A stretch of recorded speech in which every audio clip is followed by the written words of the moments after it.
agung dan mulia komitmenmu atas kami. Engkaulah Allah yang berkuasa atas hidup kami, yang bersedia dan komitmen memberikan kemenangan dalam hidup kami. Hidup bukan terus berlangsung dalam persoalan, tetapi kehidupan akan selalu diwarnai kemenangan. Kami serahkan hidup kami, hidup ibu-ibu sekalian yang hadir pada pagi hari ini. Kiranya kami boleh menangkap pesan firman-Mu, dan kami boleh hidup oleh firman-Mu. Terpuji nama-Mu, Roh Allah mengurapi kami. Kami percaya sebagaimana komitmen-Mu untuk membawa kami mengerti firman-Mu. Kami sambut firman-Mu dalam nama hormat kemuliaan bagi Yesus Kristus Tuhan. Amin. Silakan duduk ibu-ibu dikasih Tuhan. Ya, termasuk kaget juga saya, istri saya bersaksi. Mungkin berkat bujukan Bu Yos di bawah ada Bu Agustin. Ya, biasanya kalau pergi itu ya memikirkan ibadah, tapi biasanya ada pesan-pesan tambahan sebelum berangkat. Nanti ke pasar ya Mas. Rupanya ini mujizat. Oke. Tema yang saya sharing dan saya sampaikan kepada Ito Nidar ya. Minta maaf, suara saya memang hampir 1,5 tahun agak sedikit terganggu sehingga memang suara tidak cukup bagus. Ini terjungkal menjadi KW2. Mungkin saya harus ingat kata Paulus, cukuplah kasih karunia-Ku bagimu. Saya tidak banyak berdoa, tapi ini yang terjadi. Sudah menghindari makan ini makan itu, ya oke lah, saya bilang bersyukur Tuhan masih bisa bicara. Itu anugerah luar biasa. Waktu saya ditanya dan diundang melalui Ito Nidar sampai ke tema, biasanya ada tema, saya berdoa banyak apa ya, tema yang paling penting. Akhirnya memang saya lari kepada tema perbuatan tidak mengkhianati iman. Biasanya ada satu frasa yang mirip begitu, hasil tidak mengkhianati usaha. Betul? Ya. Tapi sesungguhnya banyak usaha yang dikhianati hasil. Terbalik.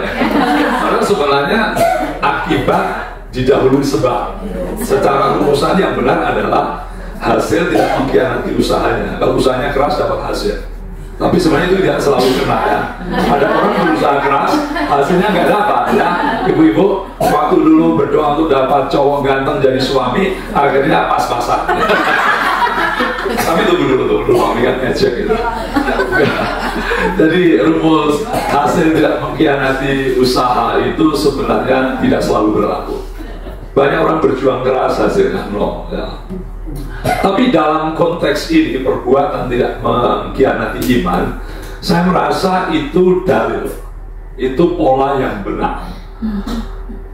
Ibu-ibu sekalian, saya kira kita menyadari hari-hari ini terlalu banyak kesaksian-kesaksian yang kontraproduktif atas iman Kristen.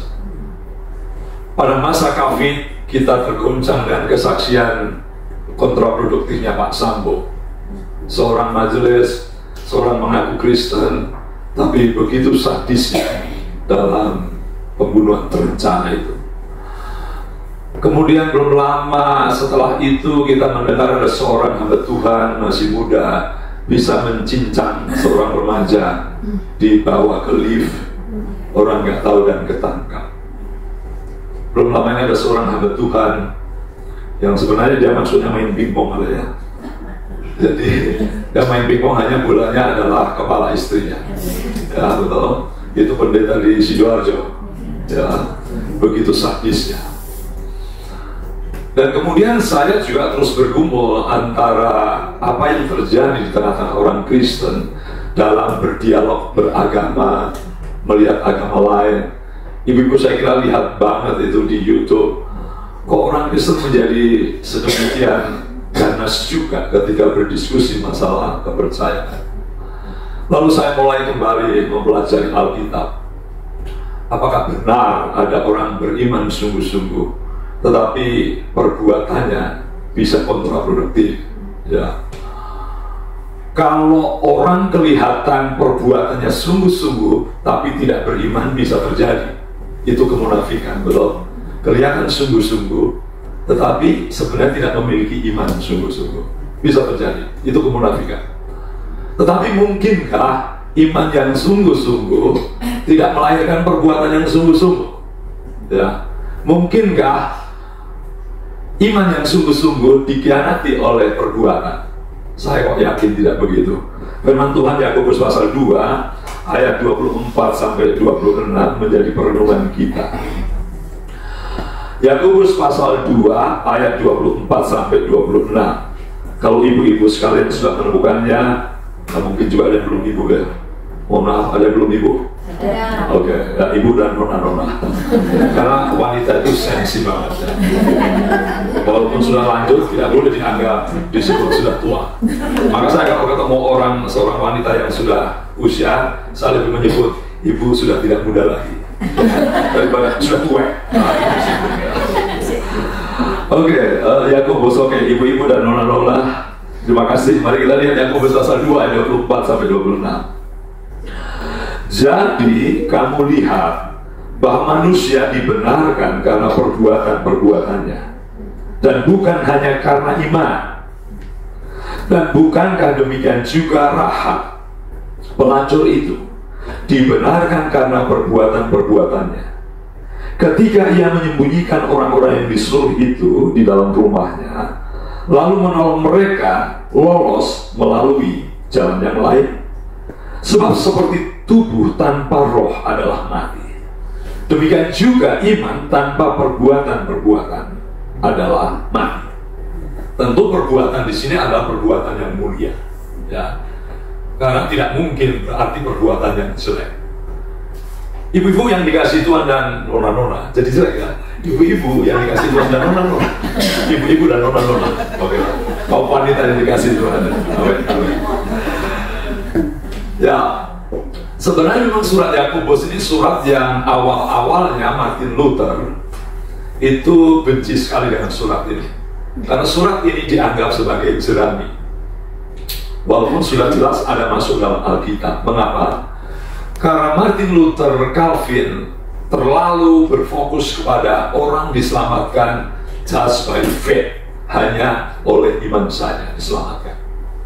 Lalu ketika membaca kitab Yakobus, bergumul begitu seriusnya Yakobus mengkaitkan antara iman dan perbuatan. Ya. Nah, itu sebabnya dalam pasal 2 ayat 14 sampai 26 Yakobus menuntaskan maksud saya betapa satu ini fakta penting. Antara iman dan perbuatan itu integrated, tidak bisa dipisahkan. Ya, tidak bisa dipisahkan. Jiwa dan roh bisa dipisahkan. Jiwa tetap hidup, roh tetap hidup, tubuh bisa mati dan terpisah. Tapi antara iman dan perbuatan tidak bisa dipisahkan. Sangat simpel. Saya tidak mau bermaksud membuat rumit Alkitab. Jadi orang Kristen yang mengaku beriman pada Kristus, maka harus terkait dengan perbuatan-perbuatannya. Harus terintegrasi dengan perbuatan-perbuatannya. Yakobus mengungkapkan selengket itu antara iman dengan perbuatan. Ya, tidak bisa dipisahkan.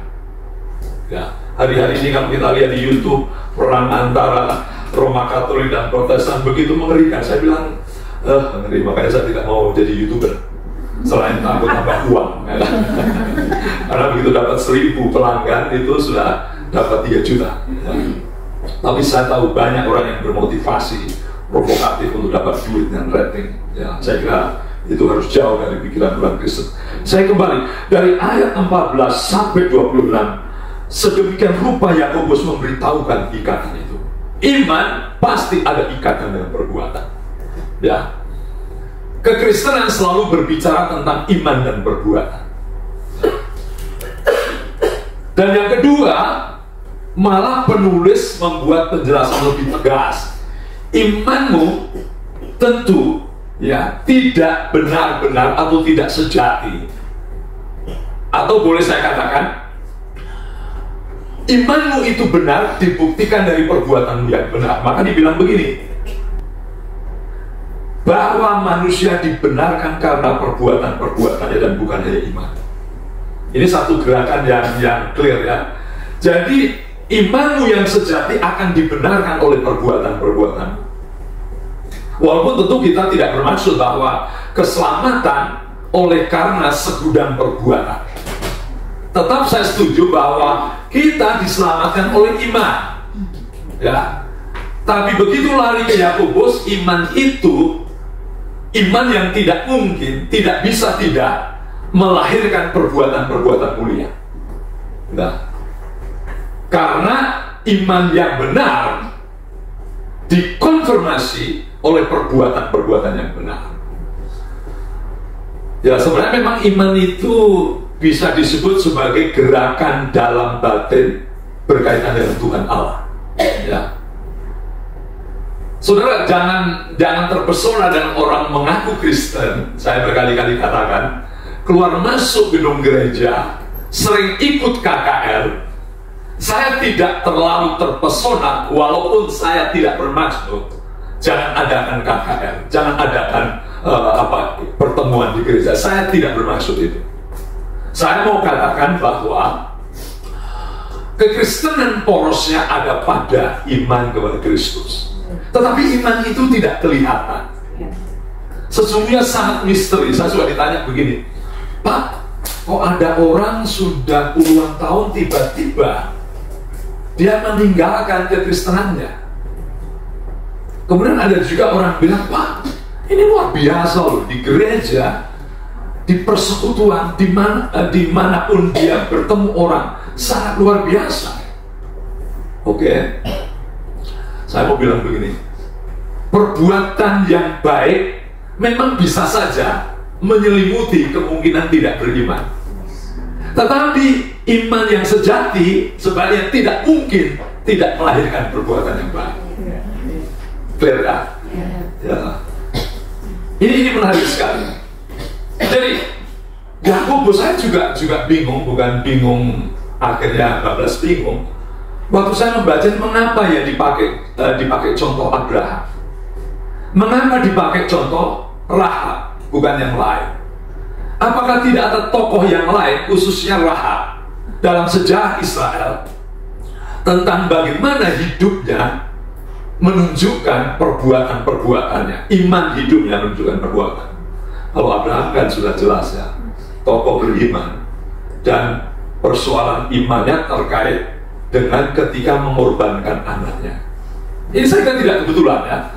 Saya merasa bahwa iman yang melahirkan perbuatan tidak mudah, itu artinya. Karena waktu Abraham ditantang imannya, dengan cara apa? Bawa anakmu ke Gunung Moria, betul? Dikorbankan. Itu pengorbanan atas diri, nilai sesuatu yang paling berharga. Ya. Tidak ada yang lebih berharga daripada anaknya yang dinantikan 25 tahun, betul? Ya.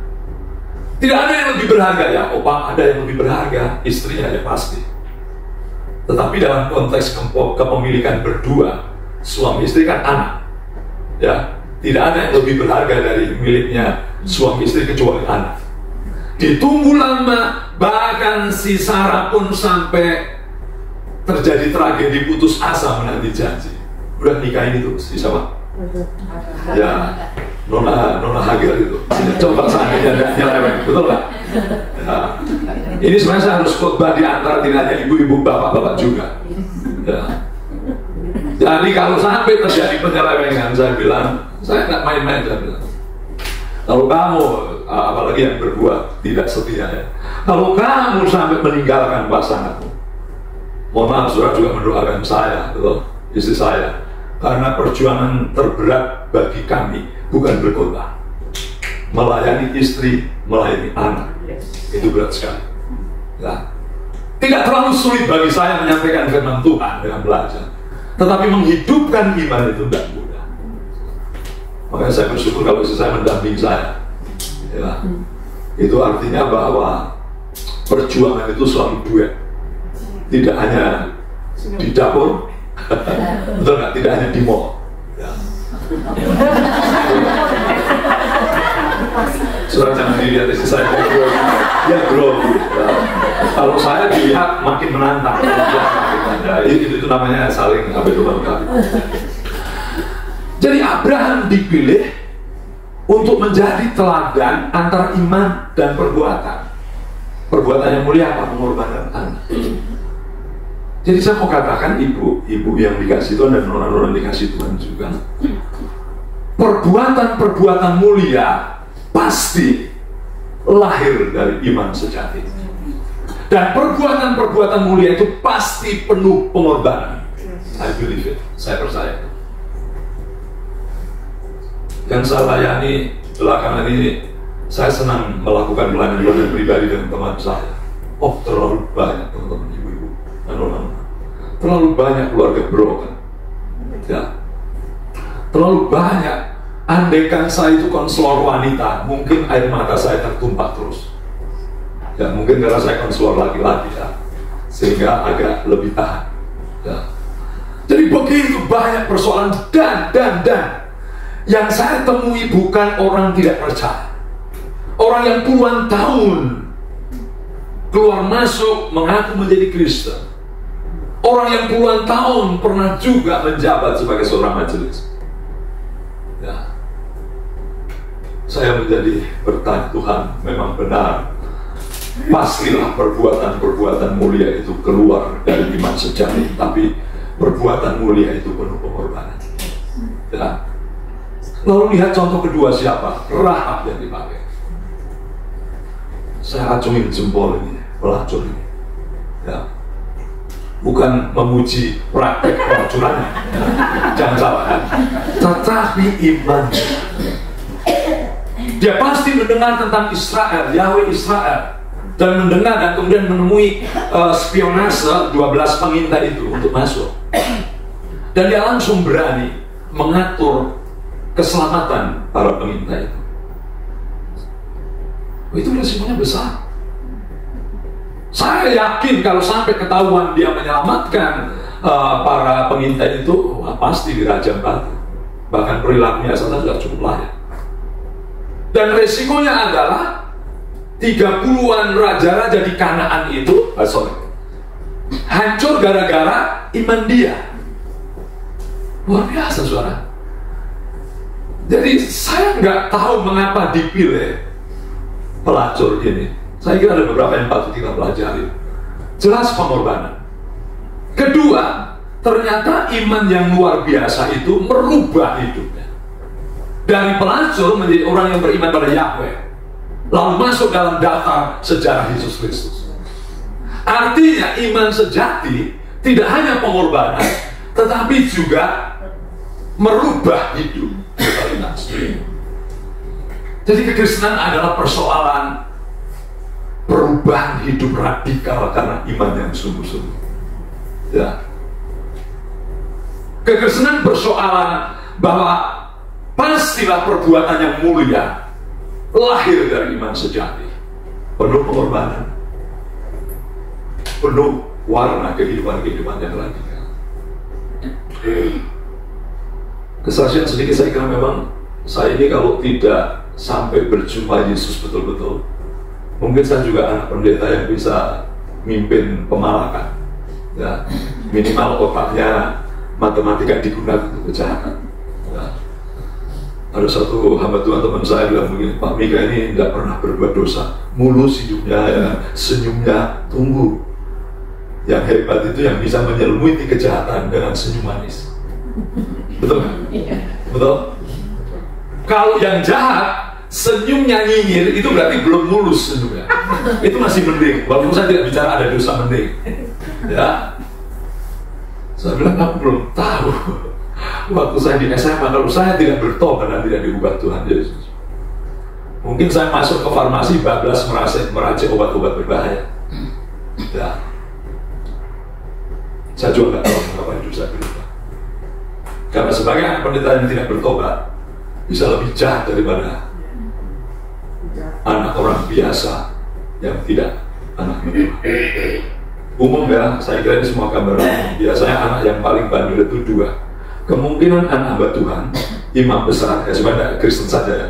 Biasanya anak-anak imam atau guru agama. Kemungkinan kedua adalah anak-anak tentara. Kalau nggak ada ini. Jangan tersinggung, tidak semua ya. Tidak semua. Potensi. Karena apa? Saya kan banyak bergaul dengan anak tentara, ya, di Tansit banyak. Saya bilang tidak semua, ya, sebab beban moral saya agak ringan. Kenapa?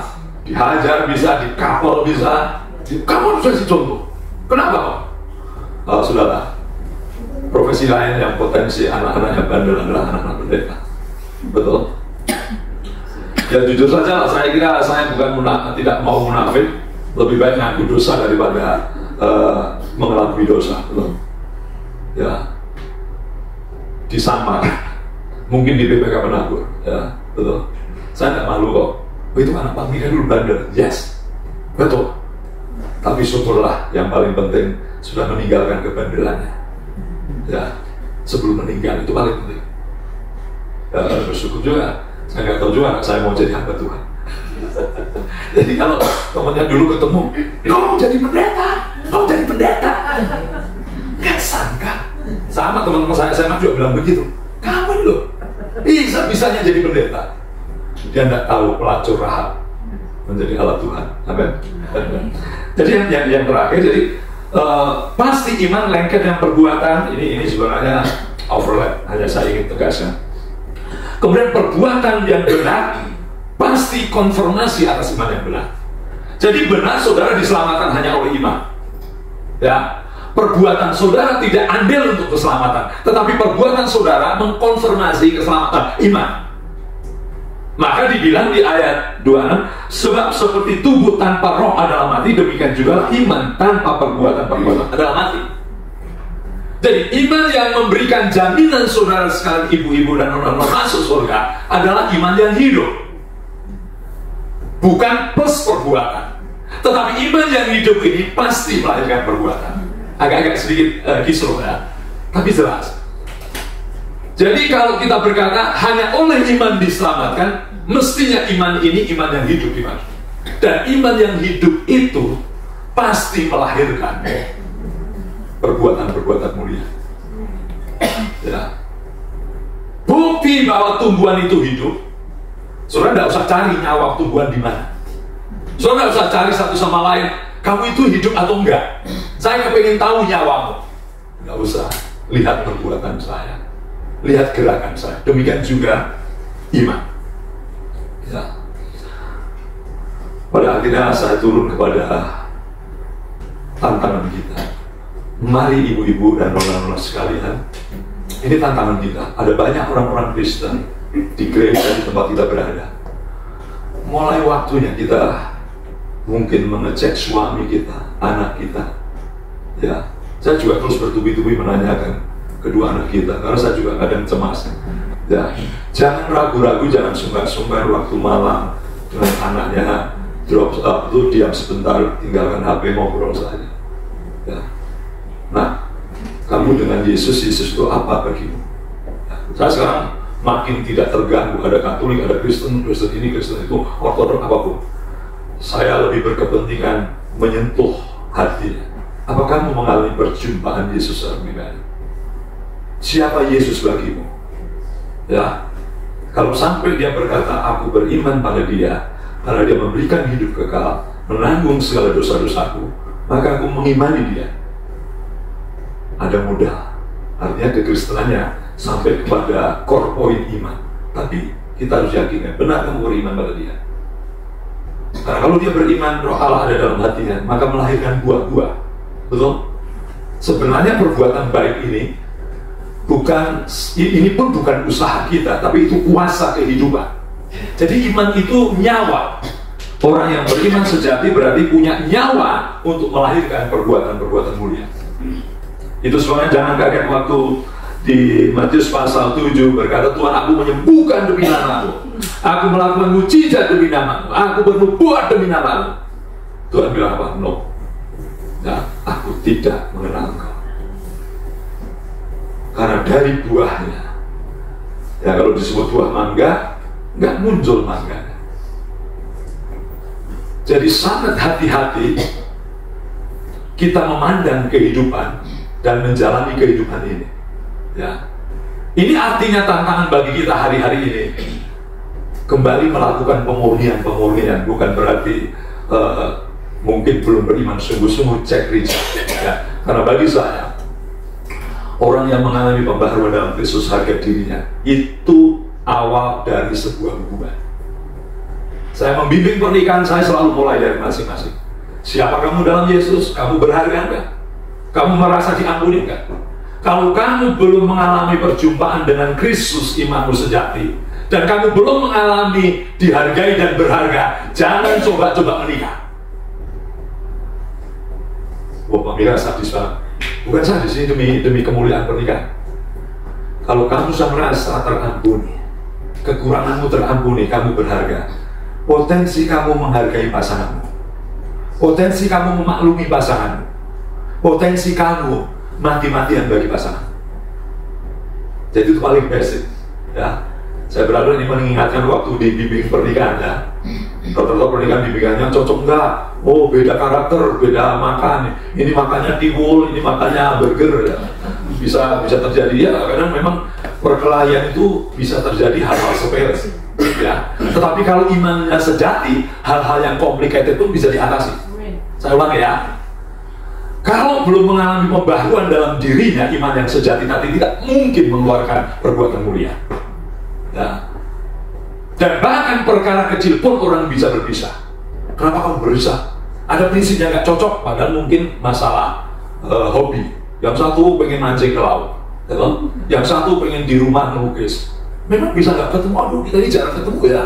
Kamu sering kali mancing di laut, ketemu yang lain. Saya di rumah ketemu siapa? Gara-gara hal sepele, bukan? Bahkan dulu waktu pacaran sebelum menikah, gunung pun dipindahkan berdua. Betul gak? Setan pun diusir berdua.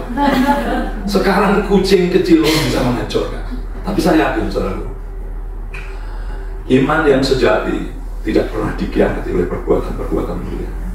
Nah, mari kita terus mengoreksi hidup kita, ya. Tetapi juga ada waktu untuk mengecek suami, anak-anak, siapapun yang mengaku berlabel Kristen. Karena Kristen bukan bicara label, status. Kristen berbicara pembaharuan dari dalam oleh iman yang hidup, yang melahirkan semua. Mari kita tundukkan kepala.